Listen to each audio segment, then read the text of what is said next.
When I was reading about how to develop fortitude a few weeks ago, I came across this one section that I didn't want to read and I didn't even want to think about. And it's the aspect of why we must definitely accept suffering. Yeah. So, in Lama Tsongkhapa's great treatise on the path, he writes this: the reason why you must definitely accept suffering, as you continually experience whatever suffering is appropriate to you, you absolutely must know how to bring it into the path. Otherwise, as the Compendium of Training says, you either generate hostility or you become discouraged about cultivating the path. Either circumstance interferes with applying yourself to virtue. If you do not do this, in addition to the basic suffering that we all have, you have the suffering of worry that is produced by your own thoughts. And then the suffering becomes very difficult for you to bear. If you accept the suffering, you let the basic suffering be and don't stop it. But you never have the suffering of worry that creates discontentment when you focus on the basic suffering. And since you are using a method to bring even basic sufferings into the path, you greatly lessen your suffering so you can bear it. Therefore, it is very crucial that you generate the patience that accepts suffering. So, who here has moments of experiencing worry? So, this is one I'm very familiar with. And I see the problem. I see the problem with where my mind goes. And it's very hard for me to sort of get the car off that road and take it back to the other road where there's less suffering. So, for example, we'll all have this one, if you haven't yet, someone you know very deeply, you care about, calls you and says, yeah, well, I just got back from the doctor, and you know that sore back I've been telling you about? And yeah. Well, actually, it's cancer, and I have 6 months left to live. And I've had this experience. And so immediately our mind goes into, or my mind went into, enormous grief, enormous despair, and then the stories start going. You know, how is this person going to cope? What's going to happen to their family? What's going to happen to the entire family? What about their kids? What about the husband? And, you know, then if you're in that state, your mind gets more and more revved and more revved and more grief and more suffering. And at a certain point, you know, we all have to stop ourselves and say, is this suffering that I'm experiencing, which is so intense, helping my loved one? Well, it's kind of a no-brainer. But I don't have that capability yet of sort of doing that just in the moment. And this is what I'm aspiring for. And we're going to encounter this because, as we all know, just by being in cyclic existence, for example, we're all aging. Well, you know, this brings its own kinds of challenges. So I think if we just start accepting the fact that we're going to get news like this, it may even be news about our own health, if we can accept that things are changing all the time, then our suffering is going to greatly be reduced, and then we can truly be with the person we love and support them instead of being a freak-out case, and then it's our friend who's sick who's trying to console us. And that's kind of really weird. That's really not how it's supposed to go. So there's a number of points that Lama Tsongkhapa points out, but the one I thought I'd say more about is the reasons why, or looking at the 5 good qualities of suffering. So then again, I thought, come on, this is a bit of a stretch. But actually, it works. There are 5 good qualities. So the first good quality is spurring us on to liberation, because if we don't have suffering, then we wouldn't be determined to free ourselves from this situation that we're in. So everyone in the room right now, we're on a spiritual path. Why? Because we want to get out of suffering.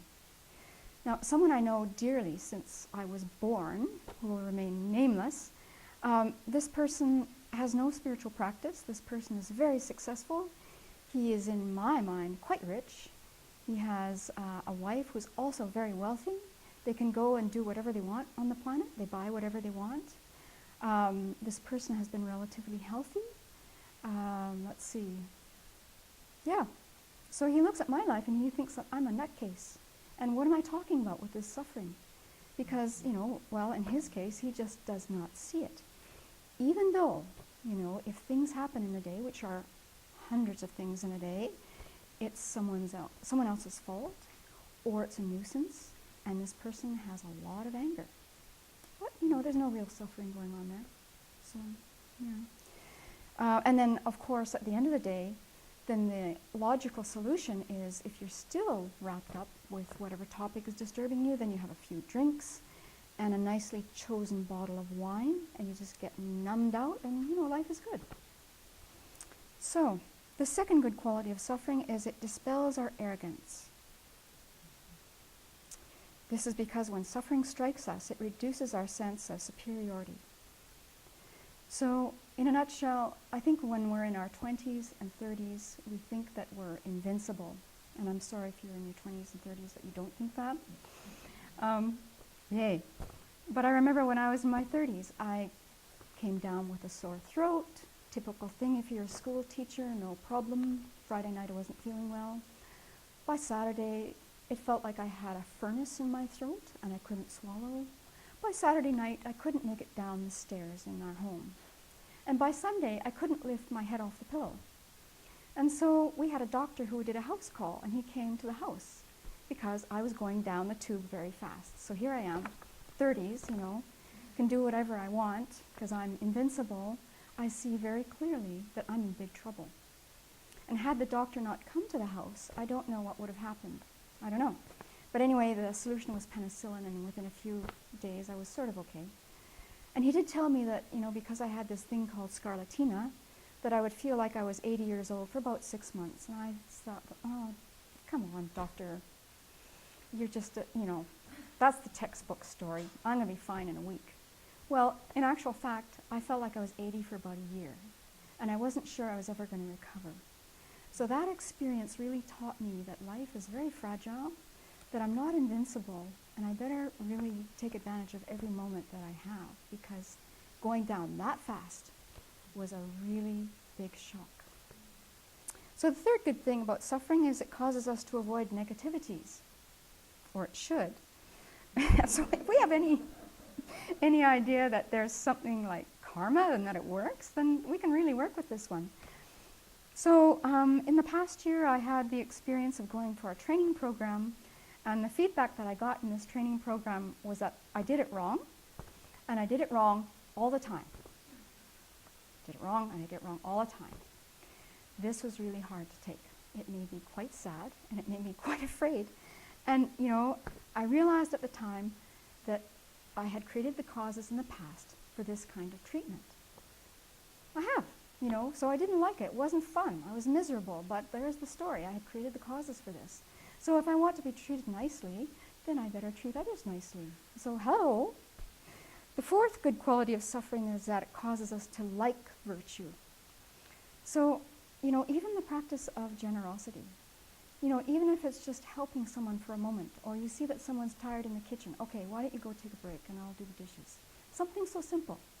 And we see that the result it brings. The other person's relieved, they're grateful, not a big deal on our part, and it brings happiness to the mind. So, any of the far-reaching practices that we can do, someone tells us that, the writing on the whiteboard is really messy and they can't read it. Well, we might want to retaliate and say, your writing is worse. But, how much happier we are when we don't retaliate. We just keep that mental fortitude and we just say, thank you. The fifth good quality of suffering is that when we really see our own situation and our level of suffering, we see that everyone else is in exactly the same boat. We're all the same. And so this makes compassion arise for others and for ourselves.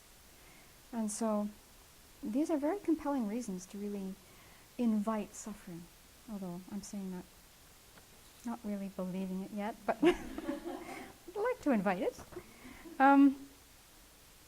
So then the last thing to think about is that we have to start with this, not by taking on the big sufferings, of course, but taking on small sufferings. So the one that comes to mind, for my mind, is that, the weather here at the Abbey is sometimes gorgeous and it's sometimes really lousy. And if every time the weather wasn't the way I wanted it, which is most of the time, I'd be miserable 24/7. And so, the one way we can do this is we can just think, oh great, it's hailing. So I'm not going to go in the forest, but I can, clean that cubby downstairs that's just a nightmare. So we can just really work with the situation, because whatever's going to happen in life, our plans are going to get sidetracked. We all start off with a meeting in the morning saying what we're going to do for the day, and quite often those plans really they don't pan out. And so if we can take these small little sufferings of us not getting our way, or the weather isn't the way we want it, then we can grow into the wanting the big sufferings and being joyful that they're happening. And as we know, there's this famous 4-line paragraph or verse in Engaging in the Bodhisattva Deeds that I'll finish with. There is nothing whatsoever that does not become easier through habituation. So by becoming used to small harms, you will bear great harms as well.